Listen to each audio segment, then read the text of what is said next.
Le rapport d'évaluation de la politique scientifique de la Wallonie et de la Fédération Wallonie-Bruxelles 2018-2019 est disponible. Découvrons ensemble les principaux chiffres à retenir, les constats et les recommandations du pôle politique scientifique qui a établi ce rapport. La Wallonie est considérée comme un innovateur fort parmi les régions européennes. Son intensité en recherche et développement s'élève à 2,64% du produit intérieur brut. Ce pourcentage progresse depuis plusieurs années et se rapproche de l'objectif de 3% fixé par l'Europe. Les dépenses en R&D des entreprises sont particulièrement importantes en Wallonie. Elles dépassent les 2% du PIB et sont supérieures à la moyenne belge et à celle de l'Union européenne. En Wallonie, 7 entreprises sur 10 développent des activités d'innovation. La part de ces entreprises innovantes progresse avec le temps. Les grandes entreprises restent les plus innovantes, suivies des moyennes et ensuite des petites.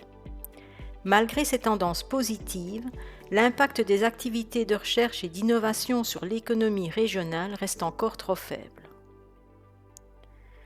En Wallonie, 18 000 personnes en équivalent temps plein font partie du personnel de R&D, dont 12 000 chercheurs.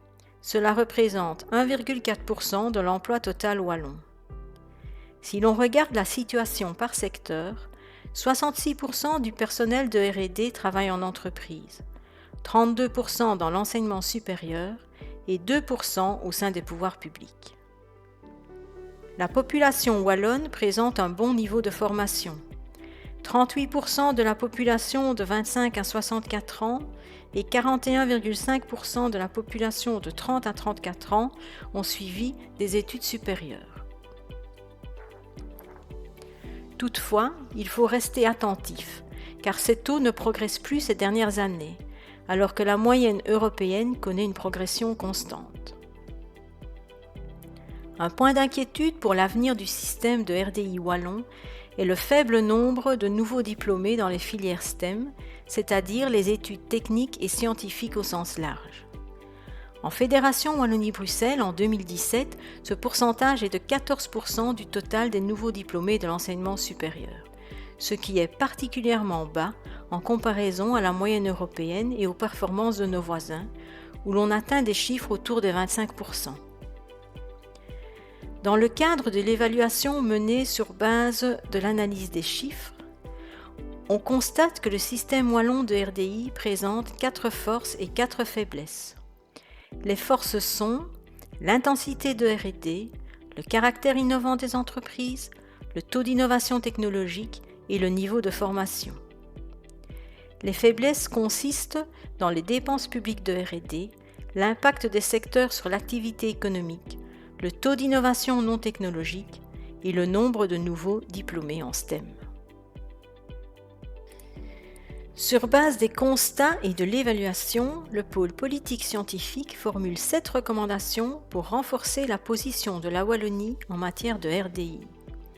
Ces recommandations concernent la pérennisation des moyens budgétaires consacrés à la recherche, la participation au programme de recherche européen, la valorisation des résultats, l'enseignement et la formation, l'évaluation, l'accès aux données et la digitalisation. L'objectif est de mettre en place une véritable stratégie globale et intégrée dans le domaine de la RDI. L'année 2020 est évidemment marquée par la crise due à l'épidémie de la Covid-19. Au-delà des conséquences dramatiques en termes humains, économiques et sociaux, cette crise a un impact considérable sur les activités de recherche et d'innovation. En Wallonie, une entreprise sur 3 a suspendu ses projets de RDI.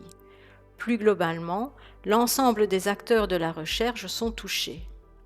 Des actions doivent être prises sans délai pour inciter les entreprises, les universités, les hautes écoles et les centres de recherche à réenclencher une dynamique d'innovation, à renouer des partenariats et à réinvestir dans des projets de recherche. L'administration wallonne a un rôle primordial à jouer en assouplissant et en accélérant ces procédures. Il est aussi urgent d'améliorer la transposition des résultats des projets de recherche vers le tissu économique pour renforcer la création de valeur ajoutée et d'emplois en Wallonie. Le rapport d'évaluation du pôle politique scientifique est disponible sur le site du CESE Wallonie. Vous pouvez le télécharger ou en commander un exemplaire imprimé en nous contactant.